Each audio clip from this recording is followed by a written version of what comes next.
Hello everyone, आप सभी का मेरे चैनल में बहुत बहुत स्वागत है। और आज हम लोग पढ़ेंगे टूरिज़्म क्लास 11 का chapter 8 tourism organisations and trends. Part 2 है ये वीडियो का। पार्ट 1 में ऑलरेडी डाल चुकी हूँ, आप लोग जाके देख लीजिएगा वो। इस पार्ट में हम बात करेंगे कुछ इम्पॉर्टेंट ऑर्गेनाइजेशन जो हैं उनके फंक्शंस की। इन जनरल हम जानेंगे कि ये सारी जो भी ऑर्गेनाइजेशंस हैं इनका क्या रोल होता है एंड इनके क्या फंक्शंस होते हैं। उसके बाद हम बात करेंगे factual responsible for growth and development of tourism. Okay, and उसके बाद हम general trends in national and international tourism की बात करेंगे। यानी लास्ट टॉपिक जो है आपकी बुक में भी और हमारे वीडियो का भी, वो है इमर्जिंग ट्रेंड्स। अब देखिए, इस चैप्टर के बाद, इस पार्ट 2 के बाद हमारा जो टूरिज़्म 11th क्लास का है वो पूरी तरीके से कंप्लीट हो जाएगा। एंड मैं बताना चाहती हूँ कि मुझे बहुत मज़ा आया है आप सबको पढ़ाने में। एंड आप जितना आपने मुझे प्यार दिया है उसके लिए मैं बहुत ज़्यादा खुश हूँ। एंड ऐसे ही अपना प्यार आप बनाए रखिएगा। आई होप आपके एग्ज़ाम्स में आपके फुल नंबर आए। कितने मार्क्स आए हैं आपके, आप लोग मुझे ज़रूर बताइएगा। करते हैं शुरू। हमारा ये इम्पॉर्टेंट है काफ़ी सारा। जितनी भी ऑर्गेनाइजेशंस की हम बात कर रहे हैं चैप्टर 8 में, काफ़ी इम्पॉर्टेंट है। So let's start. कुछ फंक्शन जानते हैं कुछ ऑर्गेनाइजेशन की। सबसे पहले जो आपकी ऑर्गेनाइजेशन आती है आपकी बुक में भी जो है वो है UNWTO, यानी United Nation World Tourism Organization. तो इसके बारे में हम जानते हैं, इसकी थोड़ी हिस्ट्री हम जानेंगे। तो सबसे पहले जो है United Nation World Tourism Organization, वो बेसिकली यूनाइटेड नेशन जो है उसकी एक पार्ट है, यानी उसकी एक एजेंसी है।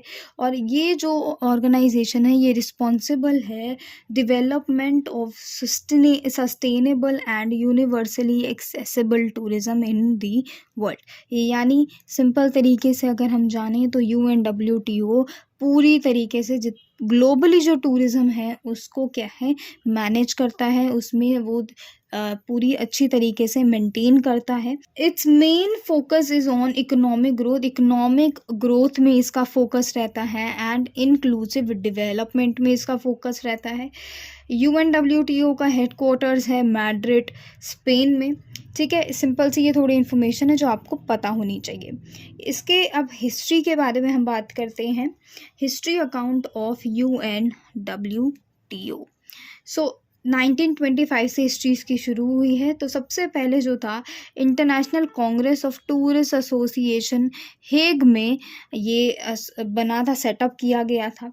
1946 में क्या हुआ, पहली international Congress national tourism body की लंदन में मीटिंग हुई और वहाँ पे डिसाइड किया गया कि एक नई इंटरनेशनल नॉन गवर्नमेंटल ऑर्गेनाइजेशन बनाएंगे जो कि International Union of Official Tourist Propaganda Organization को क्या है, रिप्लेस कर देगा।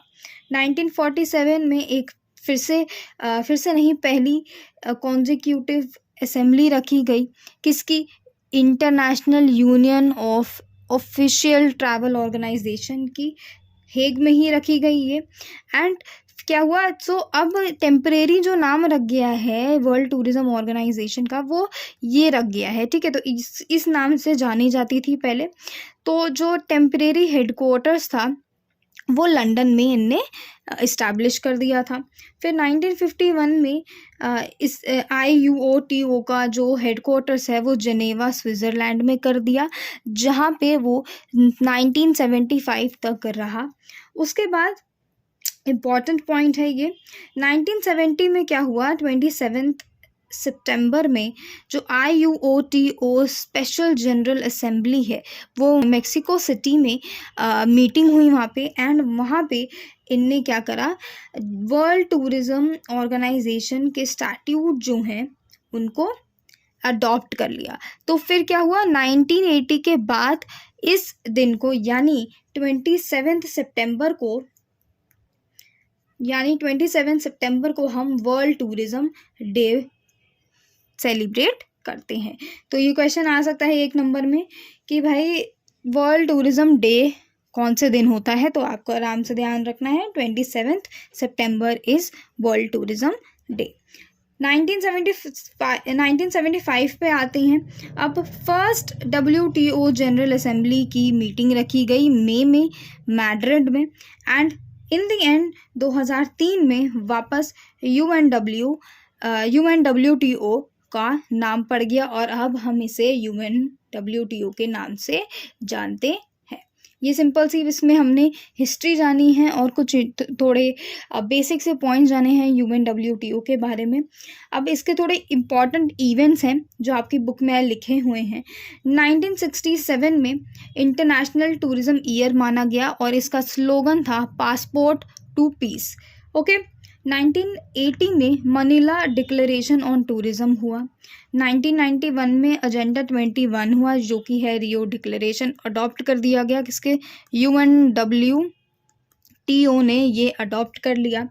1999 में अप्रूव कर दिया गया क्या, टूरिज्म सैटेलाइट अकाउंट यानी TSA। 2002 में इंटरनेशनल ईयर रहा इको टूरिज्म का। ठीक है। UNWTO जो है उसमें 5 उसके रीजन आते हैं, the Americans, Africa, Asia, Pacific, Europe and the middle east. Okay. Basic से ये अगेन पॉइंट्स आ गए हैं। UNWTO की मेंबरशिप कितनी इंक्लूड करती है, ये कुछ नहीं है। 155 कंट्रीज हैं इसके अंडर, 6 associate members हैं and over 400 affiliate members representing the private sector। ठीक है, 400 affiliate members हैं जो कि प्राइवेट सेक्टर को रिप्रेजेंट करते हैं।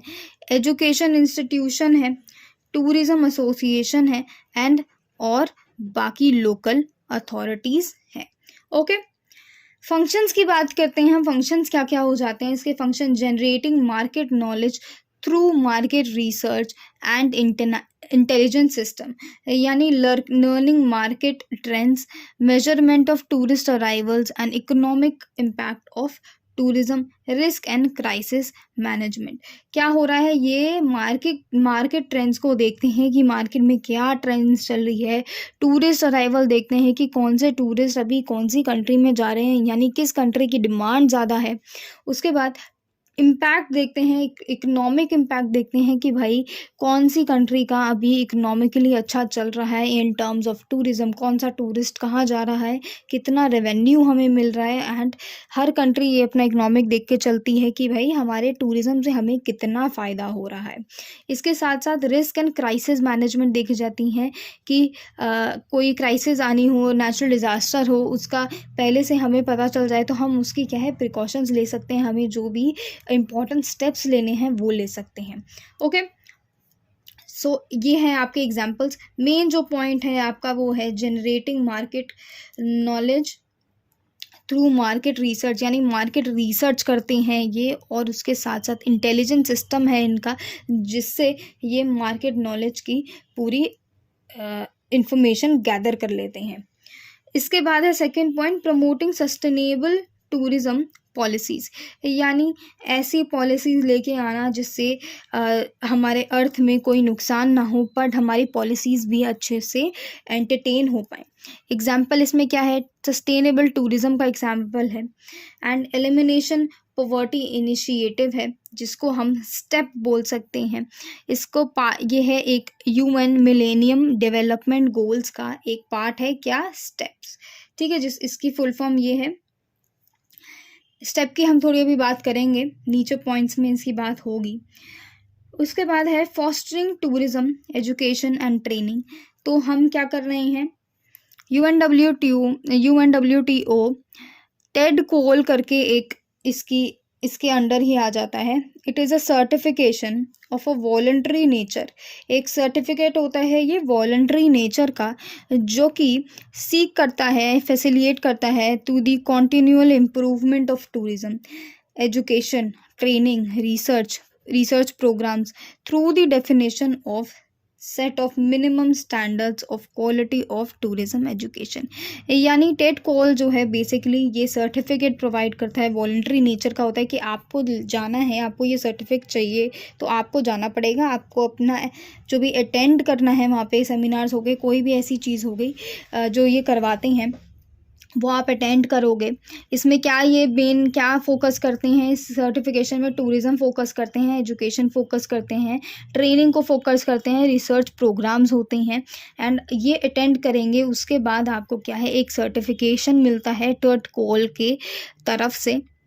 ओके इसमें ऑब्वियसली मिनिमम स्टैंडर्ड्स होते हैं, कुछ इनकी रूल्स हो जाएंगे या कुछ इनकी क्राइटेरिया हो जाएगा जो आपको फॉलो करना होता है।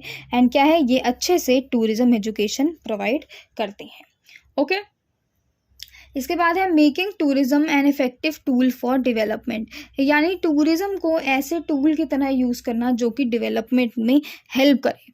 इसमें एग्जांपल है आपका ग्रेट हिमालयन ट्रेल नेपाल में।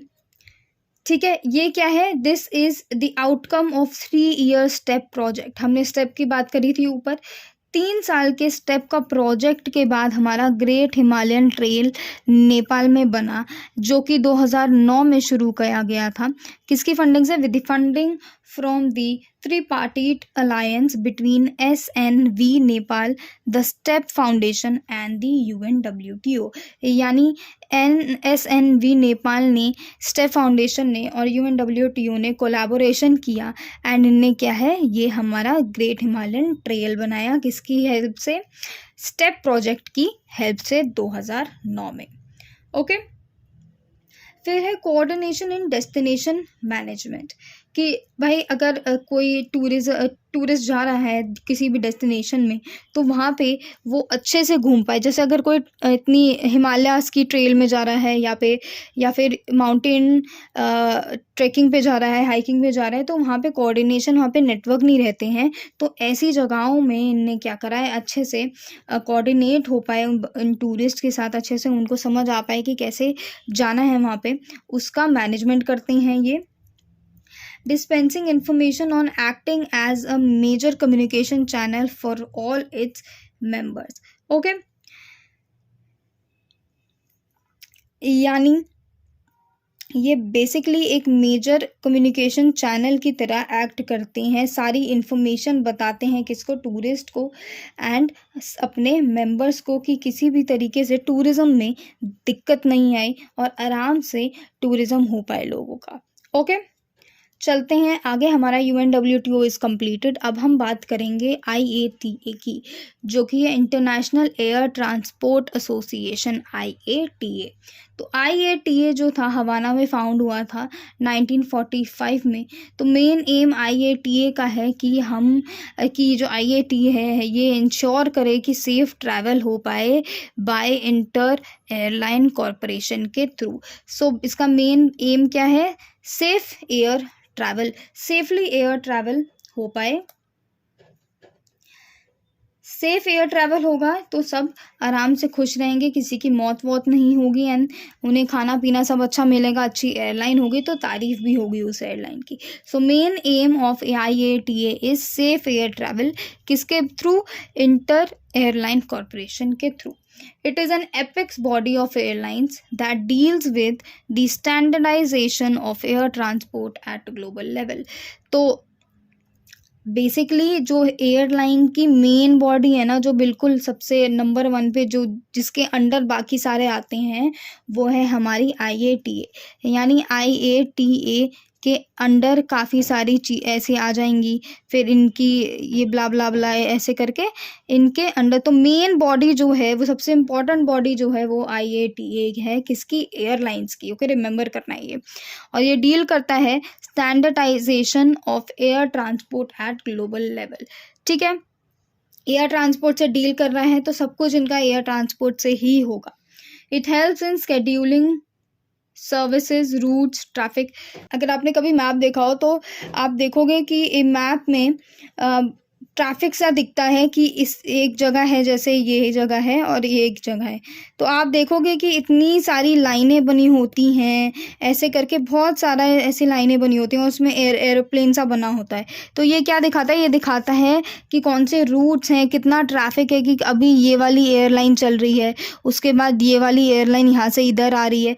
तो ये सारी चीज़ें कौन मैनेज करते हैं, ये IATA करता है, ग्लोबल लेवल पे करता है ये। ठीक है स्केड्यूल करता है कि आपने एयरलाइन बुक करी है तो आपकी एयरलाइन बुक हुई है कि नहीं बुक हुई है, कि कब कौन से टाइम पे आएगी, कौन से टाइम पे नहीं आएगी, ये सारी चीज़ें जो है आपका IATA कंट्रोल करता है, मैनेज करता है। इसका हेडक्वार्टर कहाँ है? कनाडा में है, मॉन्ट्रियल में कनाडा में है, याद रख लेना है। मेन फंक्शंस क्या है IATA की, इसकी बात करते हैं।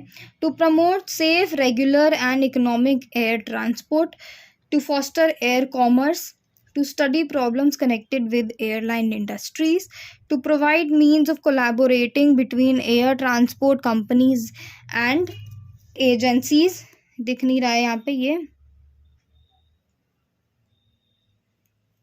ठीक है। एजेंसीज, एयर ट्रांसपोर्ट कंपनी और एजेंसी के बीच में अच्छे मीन्स ऑफ कोलैबोरेशन रहें, अच्छे से इनकी बातचीत रहे, ठीक है। To corporate with other international air transport organization. तो ये क्या है, ये मेन इसके फंक्शंस हैं, ये याद रखना है, ये सारा ही याद रखना है। ये तो काफ़ी ईजी सा है वैसे।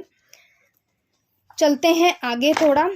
IATA 240 मेंबर्स हैं 118 डिफरेंट नेशन से, ठीक है। ये भी इम्पॉर्टेंट पॉइंट हो जाता है। कभी कभी अगर कोई पॉइंट किसी भी शॉर्ट नोट में याद नहीं आ रहा है तो आप ये भी लिख दोगे तो आपको आराम से मैम कहेंगे हाँ ये वैलिड पॉइंट है, ये नंबर मिल जाते हैं इसके। IATA works as a multi-level interface of airlines, airports, freight forwards, ground handlers, government policy makers, passenger and travel agents। तो IATA के अंडर क्या क्या आ जाता है, ये जितने भी मैंने अंडरलाइन करे हैं ये सारे के सारे IATA के अंडर आ जाते हैं, ठीक है। IATA है, IATA is an international body that regulate international air services, maintain standard of operation, acts as clearing agents for airlines, travel agents, billing and settlement plan भी आ जाता है इसमें। सो ये दोनों ही पॉइंट ऑलमोस्ट सेम है, दोनों ही बता रहे हैं। देखो इसमें क्या क्या आ जाता है, इस वाले पॉइंट में बता रहे हैं ये सारी चीज़ें इसके अंडर आ जाती हैं। फिर इसमें बता रहे हैं कि बेसिकली इसका काम क्या है, ओके। अब through IATA BSP passengers are unable to make their travel arrangement to any country without any hassle, such as booking tickets and making payments. Also helps the passenger as well as travel agents by simplifying procedure and making travel and easier affair. तो IATA BSP के through जो भी travel arrangement करने में hassle आती थी अब वो नहीं आती हैं। जैसे टिकट बुक करने में इश्यूज हो जाते हैं, कभी साइट नहीं चल रही, कभी ये नहीं हो रहा, कभी वो नहीं हो रहा। तो ये IATA के थ्रू अब ऐसी चीज़ें नहीं होती हैं, और होती भी हैं तो जल्दी से मैनेज कर लिया जाता है, जल्दी से सोल्यूशन लिया जाता है। पेमेंट्स अब आसानी से होने लगी हैं। पैसेंजर्स एंड ट्रैवल एजेंट्स जो हैं उसमें भी काफ़ी हेल्प करते हैं। कैसे?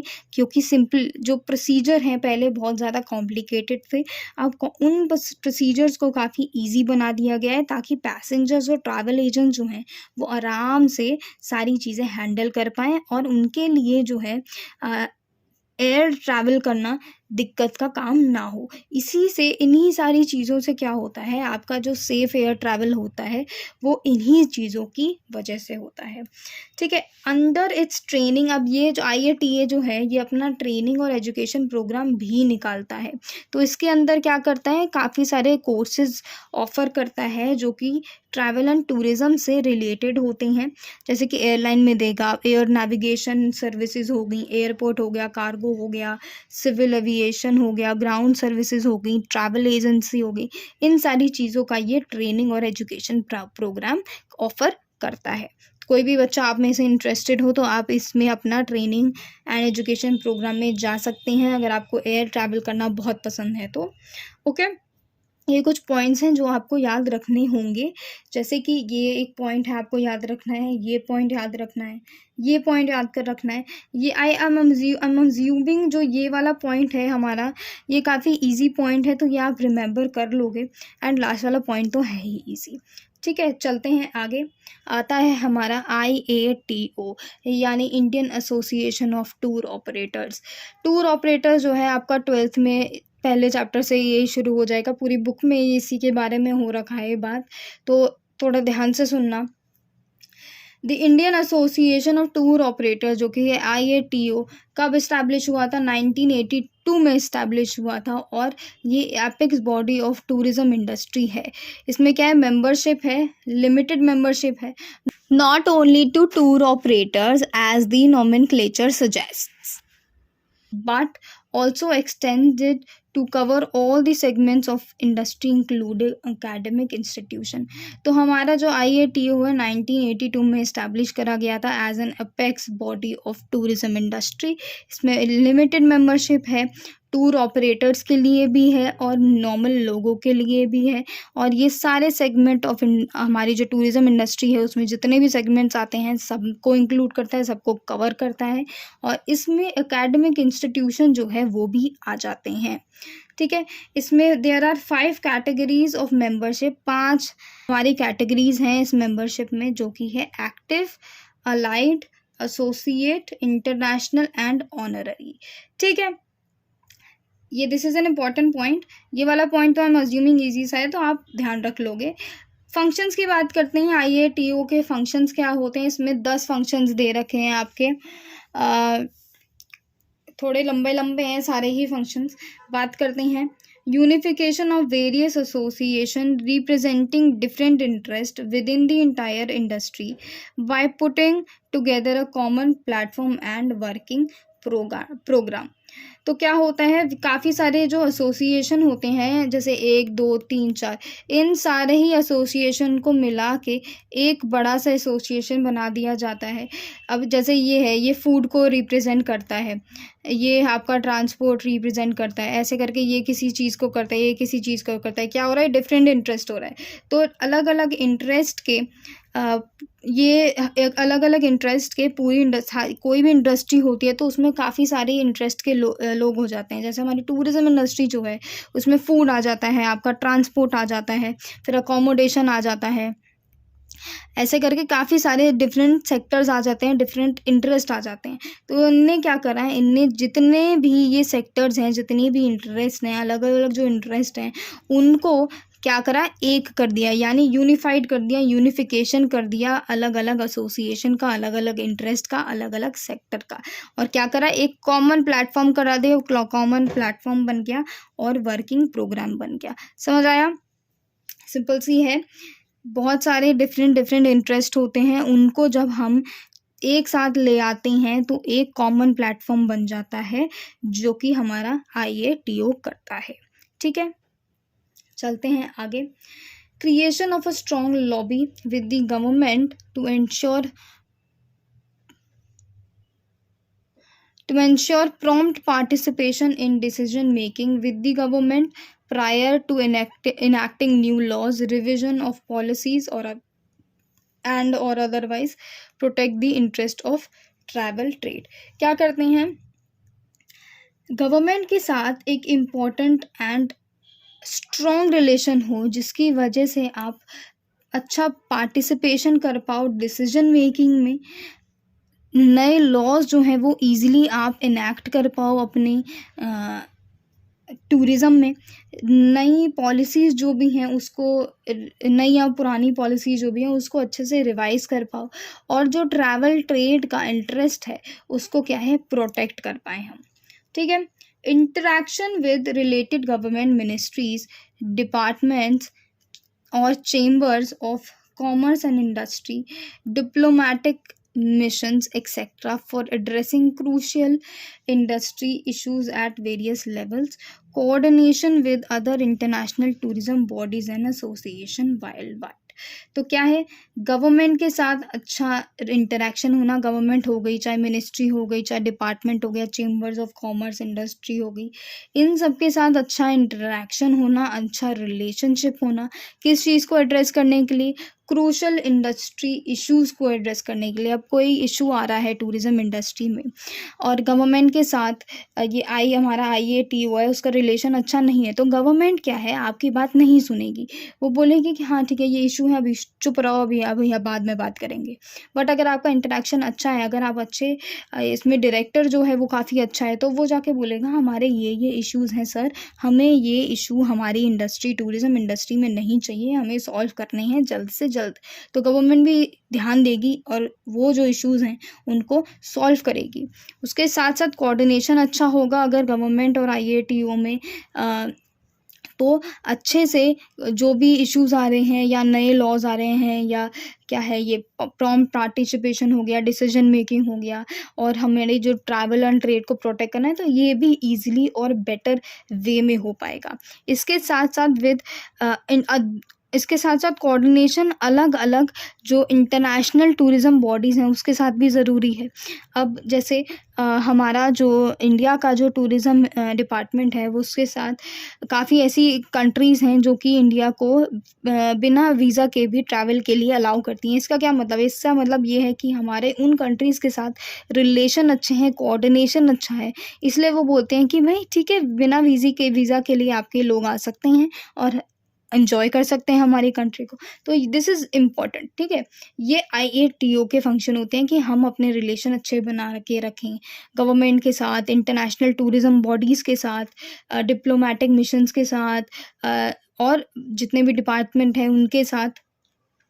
ओके, इसके बाद है arrangement of special quotas with domestic airlines for offering fixed discount fare for members and IATO teams taking business travel within the country। अब स्पेशल कोटास बनाए जाते हैं डोमेस्टिक एयरलाइंस के लिए, जिसमें आपको फिक्स्ड डिस्काउंट मिलता है। किसके लिए? मेंबर्स जो हैं IATO के टीम्स के, उनके लिए। एंड जैसे IATO की टीम का कोई मेंबर है, वो बिजनेस ट्रैवल कर रहा है विद इन द कंट्री, तो उसको स्पेशल कोटा मिले, उसको अच्छी ट्रीटमेंट मिले। That is there to take all steps which may be necessary for promoting, encouraging, assisting in the development of tourism throughout the country। अब ऐसे सारे स्टेप्स लें जो कि नेसेसरी हैं, जो कि इम्पोर्टेंट हैं। क्या करने के लिए? प्रमोट करने के लिए, एनकरेज करने के लिए, असिस्ट करने के लिए, टूरिज़्म के डेवलपमेंट के लिए पूरी कंट्री के throughout, and to take initiative to secure the welfare of the tourism trade in all respects. यानी ऐसे सारे स्टेप्स उठाए जाएं जिसकी वजह से हमारा जो टूरिज़्म है वो प्रमोट हो, वो एनकरेज हो, और हमारे टूरिज़्म में डेवलपमेंट हो पूरी कंट्री को देखते हुए। कि पूरी कंट्री में किसी भी स्टेट में ज़रूरत है तो वहाँ पे भी स्टेप उठाए जाएं। Okay, to set up and maintain high ethical standards in the industry. अच्छे से हाई एथिकल स्टैंडर्ड्स जो हैं वो बनाए जाएं, वो मेंटेन करे जाएं। To get affiliation with similar organisation in other countries, यानी दूसरी कंट्रीज़ भी हमें हमारे जो लोग हैं उनको, या हमारी जो लोग हैं उनको क्या है, रिकॉग्नाइज करें और हमारे लोगों को घूमने दें अच्छे से। To promote equal opportunities for all visitors, equal opportunity provide करी जाए सारे विजिटर्स को जो कि ट्रैवल एंड टूरिज़्म करने आए हैं without distinction of race, colour, creed और नेशनैलिटी। यानी कोई भेदभाव नहीं होना चाहिए किसी भी विजिटर्स के बीच में, और उन सभी को इक्वल अपॉर्चुनिटी मिलनी चाहिए घूमने फिरने की, ठीक है। चाहे वो कोई भी रेस का हो, चाहे भी कलर का हो, कोई क्रीड का हो, कोई नेशनैलिटी का हो, कोई भेदभाव नहीं होगा। इन सभी को, कैसे भी लोग हों, उनको इक्वल अपॉर्चुनिटी मिलनी चाहिए। किसकी? घूमने की, ऑब्वियसली, बाकी चीज़ों की भी मिलनी चाहिए। To assist students by scholarship to pursue higher education, study and research, particularly in the field of development of tourism and international brotherhood, both in India and outside the country। तो क्या है, students को scholarship दी जाए कि वो higher education, study या research करना चाहते हैं, पर्टिकुलरली डेवलपमेंट ऑफ टूरिज़्म की फील्ड में, यानी टूरिज़्म की फील्ड में या इंटरनेशनल ब्रदरहुड ऑफ पढ़ना चाह रहे हैं तो इंडिया के बाहर, इंडिया में ही या इंडिया के बाहर, दोनों में ही ये हम एनकरेज करें स्टूडेंट्स को स्कॉलरशिप देके। चलते हैं आगे। Travel agents association of India, TAAI, last है ये वाला जो हमारा जितने भी ऑर्गेनाइजेशन के बारे में हमें पढ़ना था वो ये लास्ट है। इसके बाद हमारे जो हैं 2 टॉपिक बचेंगे। Let's study. The Travel Agents Association of India, TAAI, was formed in the year 1951. 1951 में ये एसोसिएशन आई थी by leading travel agents in India. So basically ये जो एसोसिएशन है ये ट्रैवल एजेंट्स जो हैं उनके लिए आई है। The primary purpose of TAI is to protect the interest of those engaged in the interest to promote its orderly growth and development and to safeguard traveling public from exploitation. Engage in the industry है guys, मैं हाँ लिख रही हूँ मैं। तो जो भी इस इंडस्ट्री में यानी ट्रैवल एजेंट्स जो हैं उनके जो इंटरेस्ट है उनको प्रोटेक्ट किया जाए and to promote its orderly growth, और जो ग्रोथ है उसको प्रमोट किया जाए, डेवलपमेंट को प्रमोट किया जाए एंड कोई भी जो पब्लिक जो ट्रैवल कर रही है कहीं पे भी उसको एक्सप्लॉयटेशन से बचाया जाए। ठीक है। There are approximately 2500 members consisting of active associate, allied, government and non-resident of TAAI. ठीक है। It is a professional body है, डिफरेंट सेगमेंट को इंक्लूड करती है इन ट्रैवल एंड टूरिज्म। ऑब्जेक्टिव अगर आपसे पूछा जाए तो बेसिकली जो मैंने हाईलाइट किया ना that is the objectives.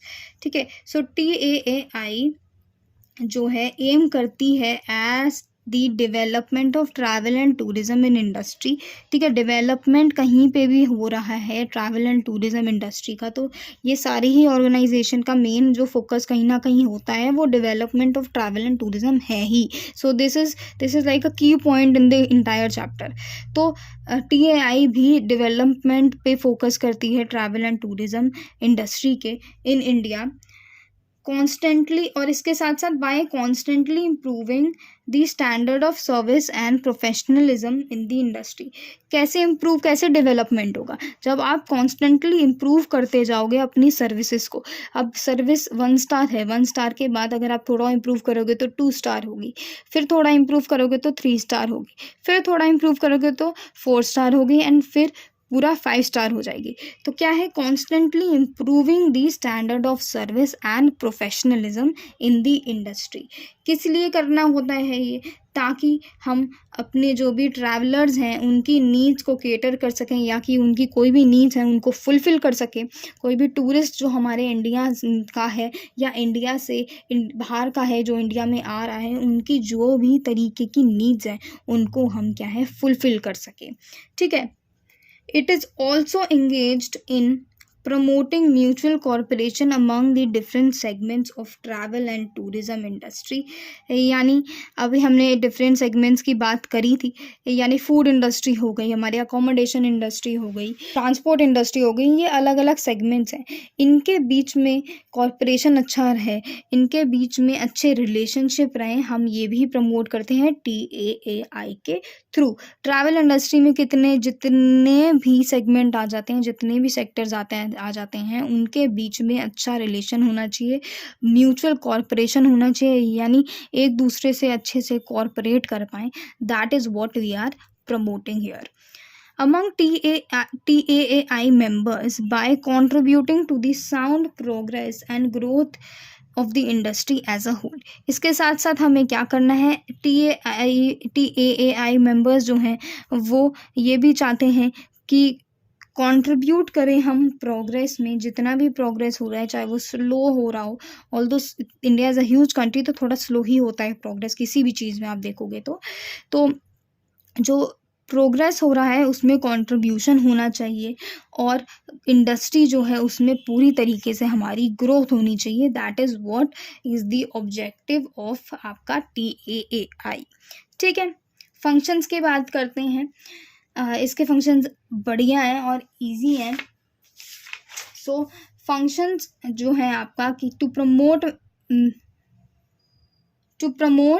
maintain and stimulate the growth of travel and tourism in the industry। Very easy भाई, देखो कोई भी ऑर्गेनाइजेशन होगी ना जो टूरिज्म में इन्वॉल्व है, उसका मेन पर्पस ही क्या है, डेवलपमेंट करना। किसका? ट्रैवल एंड टूरिज्म का। ग्रोथ, अरे यार ग्रोथ होनी चाहिए, मेंटेन होना चाहिए, प्रमोट होना। सो TAAI भी यही कर रहा है, प्रमोट कर रहा है, मेंटेन कर रहा है, ग्रोथ जो है उसको स्टिमुलेट कर रहा है कि भाई हमारे ट्रैवल एंड टूरिज्म जो है उसमें हर तरीके से ग्रोथ होनी चाहिए, हर तरीके से डेवलपमेंट होना चाहिए। Okay, to educate and equip the members to meet the day challenges of tomorrow through convention and seminars। अब क्या है, जो भी TAI के मेंबर्स हैं उनको एजुकेट करा जाए, उनको बताया जाए कि भाई आने वाले टाइम में आपका ये चैलेंजेस हो सकता है, तो हमें इसके लिए प्रिपेयर्ड रहना है। यानी कोई नेचुरल डिज़ास्टर अगर होने वाला है, जैसे सुनामी आने वाली होती है, तो आपको अनाउंसमेंट हो जाता है कि भाई सुनामी आने वाली है, तो आप बच के रहिए, आपको जो भी प्रिकॉशंस लेने हैं वो लीजिए, लोगों को बताइए कि भाई समुद्र के पास मत जाओ। तो ऐसी चीज़ें जो है कन्वेंशंस और सेमिनार्स के थ्रू बताया जाता है लोगों को नहीं, मेंबर्स को, एजुकेट किया जाता है और उनको इक्विप किया जाता है कि ऐसे ऐसे चैलेंजेस आ सकते हैं कल को, तो आपको प्रिपेयर्ड रहना है। ठीक है, इसके साथ साथ to draw the attention of the controlling and regulatory authorities in the countries and discuss with them the problems of the industry and work for the survival and betterment of its members। तो अब कोई भी ऐसी authority है जो कि controlling और regulatory है, उस पर हमें ध्यान देना है और उनसे हमें डिस्कस करना है कि क्या प्रॉब्लम्स आ रही हैं, और उसके साथ साथ हमें कैसे बेटरमेंट कर सके मेंबर्स का, कैसे कोई भी हमारी इम्पोर्टेंट जो चीज़ है उसको हम कैसे फोकस कर सकें, ये सारी चीज़ें भी TAI देखती है। इसको हम टाई बोल लेंगे। To maintain close contact with the world bodies and represent matters affecting the travel and tourism inside of the country। तो टाई जो है उसका मेन जो फोकस रहता है कि वो जो वर्ल्ड की जो जितनी भी बॉडीज़ हैं, ऑर्गेनाइजेशन है, उनके साथ क्लोज कांटेक्ट रखें और कोई भी जो प्रॉब्लम आ रही है वो डिस्कस कर पाएँ, बता पाएँ कि ये ऐसे मैटर हैं जिसकी वजह से ट्रैवल एंड टूरिज़्म में क्या इफ़ेक्ट आ रहा है, कोई नेगेटिव इफ़ेक्ट आ रहा है या पॉजिटिव इफ़ेक्ट आ रहा है। तो ये सारी चीज़ें टाई देखती है। To gather useful information on travel and tourism में यूज़फुल इंफॉर्मेशन गैदर करनी है इनको, and disseminate the same to its member for the guidance. ठीक है, सिंपल सी बात है, यूज़फुल इंफॉर्मेशन गैदर करने का इनका रोल है। ओके, ये हमारा टॉपिक हो गया है, पहला टॉपिक। तो finally we are done with it. This is the second last topic of the entire 11th tourism. बात करते हैं फैक्टर्स जो कि रिस्पॉन्सिबल हैं ग्रोथ और डेवलपमेंट ऑफ टूरिज़्म के। वेरी इजी टॉपिक, बहुत बढ़िया टॉपिक है ये। टूरिज़्म जो है, tourism has become one of the largest income source, income earn and a very popular leisure activity. यानी टूरिज़्म के थ्रू बहुत इनकम आती है, बहुत ऑक्यूपेशन भी लोगों को मिलती है, एम्प्लॉयमेंट मिलती है, and it is one of the largest income का सोर्स है ये बहुत बड़ा, और लोगों की पसंदीदा लेजर एक्टिविटी भी है घूमना फिरना। According to the estimate of UNWTO के अनुसार इंटरनेशनल टूरिस्ट अराइवल्स जो हैं वो 1.02 बिलियन 2012 में एक्सीड कर चुके हैं। काफ़ी सारे ऐसे फैक्टर्स हैं जो कि रिस्पॉन्सिबल हैं growth of tourism world wide. 4 हैं, देखो सबसे पहले तो ये टॉपिक्स हैं जिसकी ये मेन जो टॉपिक्स हैं वो बताते हैं। इसके अलावा भी हम डिटेल में जानेंगे ऐसे कौन से फैक्टर्स हैं जो कि रिस्पॉन्सिबल हैं ग्रोथ के लिए। तो ये कुछ टॉपिक्स हैं जैसे कि socio economic and political development, new ideas and innovative business strategies, growth and business and changes in development and technology. कुछ ऐसा समझाने वाला नहीं है, ये याद रख लीजिएगा। 4 पॉइंट्स हैं, ठीक है, ये रिस्पॉन्सिबल हैं। इसके अलावा हम स्पेसिफिकली जानेंगे, हम थोड़ा डिटेल में जानेंगे ऐसी कौन से रीजंस हैं, ऐसे कौन से फैक्टर्स हैं जिसकी वजह से रैपिड ग्रोथ ऑफ टूरिज्म हुई है। जैसे कि इंक्रीज मोबिलिटी, यानी ओनरशिप ऑफ कार्स का बढ़ना हो गया, और इंफ्रास्ट्रक्चर में इम्प्रूवमेंट हुआ। उसके बाद increase in income level increase हुआ, स्टैंडर्ड ऑफ लिविंग जो है वो इंक्रीज़ हुआ, लोग अच्छे से और बेहतर तरीके से रह रहे हैं, और उसके साथ साथ पैसे भी बचा रहे हैं, तो मोटिवेट हो रहे हैं घूमने के लिए। Okay, availability of less expensive tour packages and low cost travel facility options, यानी अब महंगे टूर पैकेजेस के साथ साथ कम एक्सपेंसिव, थोड़े कम रेट के भी पैकेजेस हैं जो कि लोग चूज़ करते हैं और वो चले जाते हैं घूमने। ठीक है, इंक्रीज नेटवर्क ऑफ रोड्स काफ़ी ज़्यादा बन गई हैं, रेल ट्रैक्स काफ़ी ज़्यादा बन गए, और फ्लाइट्स भी बहुत ज़्यादा बन गई हैं। Top several lesser known destination, और इसके साथ साथ जो है ऐसे डेस्टिनेशन पे भी लोग जाते हैं जो कि कम नोन है, यानी अब लोग जो हैं एक्सप्लोर ज़्यादा कर रहे हैं, ऐसी जगहों पे ज़्यादा जा रहे हैं जहाँ पे लोग जनरली कम जाते हैं। और holiday entitlement by government employees, government holidays जो होते हैं वो आ जाते हैं इसमें। इंक्रीज अपॉर्चुनिटीज़ इन माइस की फुल फॉर्म ये है, अगर तुम में से कोई भूल गया हो, ठीक है, तो माइस के चलते चलते इंक्रीज अपॉर्चुनिटीज़ मिली हैं, यानी ज़्यादा लोगों को अपॉर्चुनिटी मिलने लगी है, इसकी वजह से फटाफट घूमने निकल जाते हैं। Tourism as a result of GATT, जो कि है general agreement on trade and travel, और इसके साथ साथ WTO world trade organization, agreements in international business scenario, इसके साथ साथ agreement in international business agreements होते हैं जो इंटरनेशनल बिजनेस में, उसकी वजह से भी ये काफ़ी इंटरनेशनल बिजनेस, यानी लोगों को अपने देश से किसी और देश में जाना पड़ेगा अगर अग्रीमेंट है। बिजनेस ट्रैवल जो है उसकी वजह से भी काफ़ी ज़्यादा हमारा ट्रैवल एंड टूरिज़्म बढ़ा है। Increased international population in business and political environment, यानी बिजनेस एंड पॉलिटिकल एनवायरनमेंट जो है उसमें काफ़ी ज़्यादा बढ़ावा हुआ है, जिसकी वजह से लोग बिजनेस ट्रैवल ज़्यादा करने लगे हैं। इनोवेटिव टूरिज्म प्रोडक्ट, जैसे कि सफारीज हो गया, ट्री हाउसेज हो गए, हाउस बोट हो गए, ये क्या है, टूरिज्म प्रोडक्ट है। नई तरीके से टूरिज्म प्रोडक्ट्स आ रहे हैं जिसकी वजह से लोग घूमने जाते हैं, एंड नए तरीके के टूरिज्म बन रहे हैं, जैसे इको टूरिज्म हो गया, वाइल्ड लाइफ टूरिज्म हो गया, एथनिक टूरिज्म हो गया, रूरल टूरिज्म हो गया।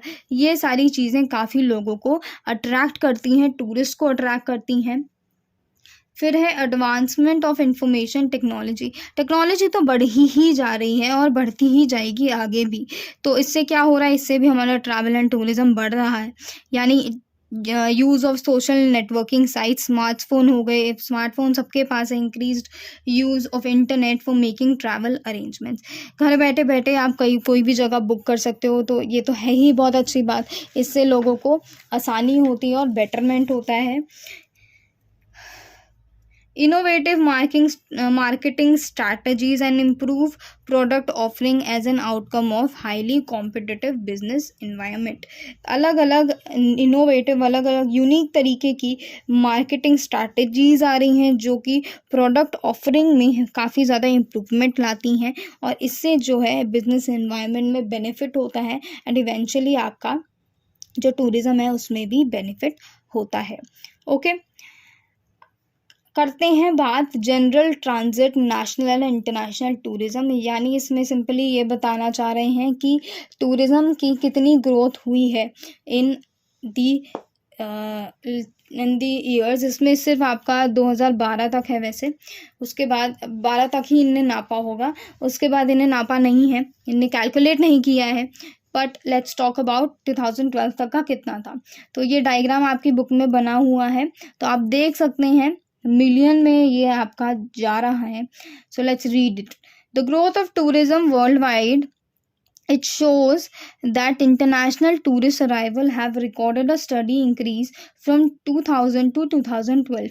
तो अगर आप देखेंगे 2000 से लेके 2012 तक बहुत तेज़ी से जंप हुआ है, लोग ज़्यादा से ज़्यादा घूमने जाने लगे हैं एंड पूरा ऊपर ही गया है ग्राफ, यानी बहुत ज़्यादा टूरिज्म इंक्रीज, रैपिडली इंक्रीज हुआ है। सो 627 मिलियन टू 1.035 बिलियन तक पहुंचा है according to the reports of UNWTO. UNWTO के अकॉर्डिंग 2000 से 2012 में इतना ज़्यादा रैपिड ग्रोथ हुआ। Many countries have recorded a double-digit growth in the year 2012, located in Asia and Pacific. Recorded highest growth, that is 7%। 7% की ग्रोथ हुई है, यानी बहुत बड़ी ग्रोथ हुई है। कहाँ पे? कंट्रीज जो कि एशिया और पैसिफिक में लोकेटेड हैं। ओके, इंडिया की बात करते हैं थोड़ी। ये आपके इंडिया में बना हुआ है, इंडिया में आप ये देख सकते हैं। India also recorded a sound growth in foreign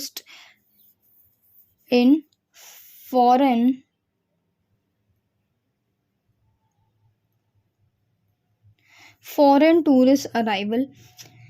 बहुत ज़्यादा ग्रोथ हुई है, फॉरेन से बहुत ज़्यादा लोग आए हैं हमारे इंडिया को घूमने। According to the estimates of ministry of tourism के अनुसार foreign tourist arrival to India is 6.29 million in the year 2011, यानी बहुत ज़्यादा लोग आए।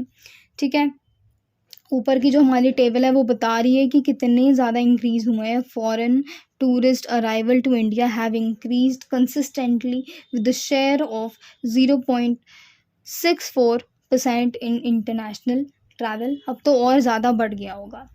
India's position is 38 in the world. ये याद रखने ना इतना मुझे इंपॉर्टेंट लग नहीं रहा, बट याद रखोगे। You can add this in any simple point. India के बारे में अगर पूछा जाए तो आप लिख सकती हैं ये। तो इंडिया की position world wide in terms of foreign tourist arrival is 38 and 17 in tourism receipt. Maharashtra, Tamil Nadu, Delhi, Uttar Pradesh and Rajasthan are top states जो कि सबसे ज़्यादा फॉरेन टूरिस्ट को अट्रैक्ट करते हैं। ठीक है, अब जब हम while the top 5 source market for India are USA, UK, Bangladesh, Sri Lanka, Canada respectively. So कौन से स्टेट रहे सबसे ज़्यादा जिनको फॉरेन टूरिस्ट घूमने आए? That was Maharashtra, Tamil Nadu, Delhi, Uttar Pradesh and Rajasthan. And top market जो रही है, सोर्स मार्केट जो रही है वो USA, UK, Bangladesh, Sri Lanka, Canada रही है। Okay, according to the reports of Ministry of Tourism, the total number of domestic tourists which visits are estimated approximately जो भी है 850.86 million in 2011। तो डोमेस्टिक ट्रैवल यानी इंडिया के ही लोग इंडिया को घूम रहे हैं, तो कितना हुआ इसका एस्टिमेट हमारा हुआ 850.86 मिलियन 2011 में। और ऐसे कौन से स्टेट जो सबसे ज़्यादा घूमे गए? Uttar Pradesh, Andhra Pradesh, Tamil Nadu, Karnataka and Maharashtra are the 5 domestic tourism destination of the country. Okay, finally हम लास्ट टॉपिक पे आ गए हैं। इसके बाद जो है आपका 11th क्लास का टूरिज्म जो है पूरी तरीके से ख़त्म हो जाता है। And let's start. सो इसमें क्या है, बेसिकली ट्रेंड्स की बात कर रहे हैं कि नई नई क्या ट्रेंड्स ऐसी आई हैं जो कि लोग पसंद कर रहे हैं घूमने के लिए। सो tourism is a very dynamic activity along with the changes of time. Tourist preference interests are also changing. This can be seen from emerging trends in tourism. तो टूरिज्म जो है वो समय के साथ बदलता रहता है, सबसे पहली बात तो ये होती है, ठीक है। तो उसके साथ साथ समय के साथ तो बदल ही रहा है, तो लोग जो हैं, जो टूरिस्ट का प्रेफरेंस हो जाता है वो भी समय के साथ बदल रहा है, नई नई चीज़ें चाहते हैं टूरिस्ट, इंटरेस्ट जो है टूरिस्ट का वो भी बदलता है। सो motivation of tourist facility available decides the choice of destination. नए नए कॉन्सेप्ट आ रहे हैं, उनकी बात करते हैं। तो सबसे पहला जो नया कॉन्सेप्ट आ रहा है, मैंने ना सबकी नहीं लिखी है, बट आपके बुक जो है, आपका जो लास्ट पेज है 127 पेज नंबर, उसमें ये लिखा हुआ है, पेज 127 जो है आपका, उसमें लिख रखा है ये। सो सबसे पहला जो है आपका वो है वीकेंड डेस्टिनेशन। अब वीकेंड डेस्टिनेशन यानी सैटरडे संडे का घूमने जाना। तो ये सिंपल सी ऐसे लोग हैं, यूथ जो है हमारा, वो पूरे हफ्ते काम करते हैं, तो वो ये देखता है कि ऐसे कौन सा हमारा सैटरडे संडे आ रहा है जो छुट्टी का जो टाइम है, तब हम फटाफट से निकल लें, क्योंकि दैट इज़ द टाइम कि जब हम फ्री रहते हैं। तो फ्राइडे नाइट निकलें, सैटरडे को पहुँचें, सैटरडे घूमें पूरा, संडे घूमें एंड संडे रात को निकल के मंडे मॉर्निंग ऑफिस में पहुँच जाएं। So that is what they are doing, which is very smart. तो आस पास की जगहों पे जाते हैं, जैसे जैसे दिल्ली में अगर आप रहते हैं तो आप अपनी आस पास की जगहों पे जाओगे, जैसे लोग ऋषिकेश चले जाते हैं, जयपुर चले जाते हैं, सो ऑन, ठीक है। और ये जो वीकेंड डेस्टिनेशन का जो कॉन्सेप्ट आया है, ये बेसिकली कौन सी सिटीज़ में आया है, दिल्ली हो गया, दिल्ली में ये लोग करते हैं, मुंबई में करते हैं, कोलकाता हो गया, बैंगलोर हो गया, हैदराबाद हो गया, ऐसी जगहों के जो लोग हैं, ये जो यूथ बेसिकली है वो वीकेंड डेस्टिनेशन करना पसंद करता है। इसके बाद है environment friendly tourism. So eco tourism on green tourism बहुत ज़्यादा आ रहा है। लोग इको टूरिज़्म करना चाहते हैं, eco tourism and green tourism, क्योंकि हमारी सिटीज़ इतनी ज़्यादा पोल्यूटेड हैं, तो लोग चाहते हैं कि भाई अगर हम घूमने जा रहे हैं तो हम ऐसी जगह जाएं जहाँ हमें पोल्यूशन ना मिले, एयर पोल्यूशन ना मिले, हमें अच्छे से एटलीस्ट कुछ टाइम के लिए घूमने जा रहे हैं तो अच्छी प्योर एयर को इनटेक कर सकें, ठीक है। इसके बाद है आपका वॉलंटियरिंग। लोग ऐसे काफ़ी सारे हैं जो वॉलंटियरिंग करना काफ़ी पसंद करते हैं, यानी अच्छे अच्छे कामों में, एनजीओ सेक्टर में या सोशल वेलफेयर में काम करना चाहते हैं, डेवलपमेंट ऑफ एक्टिविटीज़ में काम करना चाहते हैं, ये सारे ऐसे लोग होते हैं। इसमें क्या है, बहुत बार जो एम्प्लॉयर्स होते हैं वो भी अपने एम्प्लॉयज़ को बोलते हैं कि आप ऐसे अच्छे अच्छे सोशल एक्टिविटीज़ के काम करो जिससे आपकी भी अच्छी रिस्पेक्ट हो और दी एंड कंपनी की भी अच्छी रिस्पेक्ट हो। ओके, इसके साथ साथ मीडिएशन एंड रेजुविनेशन करके भी के लिए लोग जाते हैं, यानी हमारा जो वर्क इन्वायरमेंट है, सिटीज़ में स्पेशली जो वर्क इन्वायरमेंट है वो काफ़ी हेक्टिक रहता है, वो काफ़ी स्ट्रेसफुल वर्क इन्वायरमेंट रहता है, इसलिए लोग चाहते हैं कि अगर हम घूमने जा रहे हैं तो हम अच्छे से अपनी जो रूटीन की जो लाइफ है उससे जाएं, मेडिएशन करें, अपने जो दिमाग है, अपनी बॉडी जो है उसको रिलैक्स करें और अच्छी अच्छी थेरेपीज़ में जाएं, या क्या बोलते हैं इन्वायरमेंट फ्रेंडली में जाएं, ऐसे करके जिससे हम जो हैं स्ट्रेसफुल ना रहें और अपना स्ट्रेस को रिलीव कर सकें। ओके, बहुत सारे ऐसे लोग हैं जिनको भूतिया जगह बहुत पसंद होती हैं, चाहे भूतिया शो भी बहुत पसंद होते हैं, तो ऐसे लोग जो हैं ये आइसोलेटेड या हॉन्टेड प्लेसेस, इसको डार्क टूरिज़्म भी बोला जाता है, हॉन्टेड प्लेसेस जाके घूमते हैं, ऐसे अबैंडन्ड जो प्लेसेस होते हैं उनको जाके एक्सप्लोर करना इनको काफ़ी पसंद होता है। ओके, सो इसके बाद है participate in local festivals. Local festivals जो हैं उसमें पार्टिसिपेट करना। बहुत सारे ऐसे फॉरेन टूरिस्ट आते हैं जो कि एक्चुअल में लोकल फेस्टिवल्स जो होते हैं उसमें इंटरेक्ट करते हैं लोकल के साथ, पूछते हैं कि भाई ये फेस्टिवल ऐसे कैसे हुआ, आपको कैसे आप कैसे करते हो, इसमें खाना क्या खाया जाता है, कपड़े क्या होते हैं, ये सारी चीज़ें होती हैं। इससे क्या पता चलता है, इससे आप लोकल जो हैं उनके साथ जो टूरिस्ट हैं इंटरेक्ट करने का मौका मिलता है, उनका जो रिच कल्चर है, हेरिटेज जो है, डाइवर्सिटी जो है उसको देखने का मौका मिलता है, खाना खाने का मौका मिलता है अच्छा। फिर है आपका culinary टूर्स। इसमें अलग अलग तरीके के खाने, ट्रेडिशनल खाने जो हो जाते हैं, और मतलब जिन लोगों को खाना बहुत पसंद है ना, अलग अलग तरीके का, इस ट्रेडिशन यहाँ पे जो इस रिलीजन के जो लोग हैं वो कैसे खाना खाते होंगे, इस कल्चर के जो लोग हैं वो कैसे खाना खाते होंगे। तो ये ऐसे लोग जो ऐसे टूरिस्ट होते हैं उनको खाना पसंद है, वो अलग अलग जगह जाते हैं और खाना खाते हैं। इसके बाद है women operated and women only tourist. तो ये स्पेशली विमेन के लिए बनाया गया है कि विमेन जो हैं उनको सेफली ट्रैवल कर सकें, क्योंकि विमेन ज़्यादा सेफ होती नहीं है अगर ऐसे अकेले कहीं कहीं जगह पे जाएं। तो जो अकेले जो ट्रैवल करती हैं, सोलो जो ट्रैवलर्स होती हैं स्पेशली विमेन, उनके लिए बनाएं कि विमेन होटल ओन कर रही है तो सारे विमेन के स्टाफ हैं, पूरा विमेन ऑपरेट कर रही हैं, और जो होटल है वो भी सिर्फ विमेन को ही एज रखेगा उस होटल में, और कोई नहीं रखेगा। ठीक है, सो this is mainly for women safety.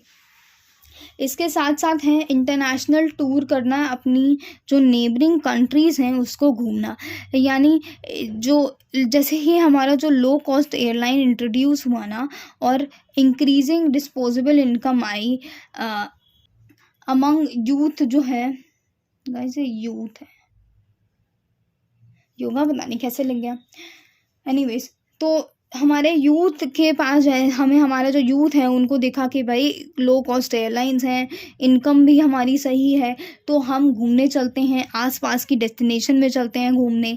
ठीक है, तो दुबई चले जाते हैं, थाईलैंड हो गया, मलेशिया, सिंगापुर, ये जो ऐसी कंट्रीज़ हैं ये काफ़ी ज़्यादा यूथ के अमंग पॉपुलर हैं, और यूथ बहुत ज़्यादा मज़े करते हैं। सो ये कुछ ऐसे क्या है नए इंटरेस्टिंग कॉन्सेप्ट हैं जो कि आए गए हैं हमारे टूरिज़्म में। एंड इसी के साथ हमारा जो है पूरा हमारी पूरी बुक जो है, हमारा पूरा क्लास 11 का जो टूरिज़्म है वो पूरी तरीके से कंप्लीट हो जाता है। काफ़ी लंबा वीडियो बना है ये, इसमें बहुत सारी चीज़ें थी। आई होप आपको अच्छे से समझ आया हो, सारी चीज़ें समझ आई हों। कुछ नहीं समझ आया तो कमेंट सेक्शन आपके लिए हमेशा खुला है, कभी भी आके कोई भी अपनी क्वेरीज़ हैं, डाउट्स हैं, पूछ सकते हैं आप। एंड आई होप आप सभी के एग्ज़ाम्स बहुत अच्छे से जाएँ, आप सब के सब फुल नंबर लाएँ। मुझे बिल्कुल सब बताइएगा कितने किसके नंबर आए। एंड ऑल द बेस्ट बच्चों, आप सभी के एग्ज़ाम्स अच्छे हों। All the best, best of luck, all my good wishes are with you. And like subscribe ज़रूर करिएगा मेरे चैनल को। एंड इसी के साथ अब मैं चलती हूँ, bye bye, take care, again all the best.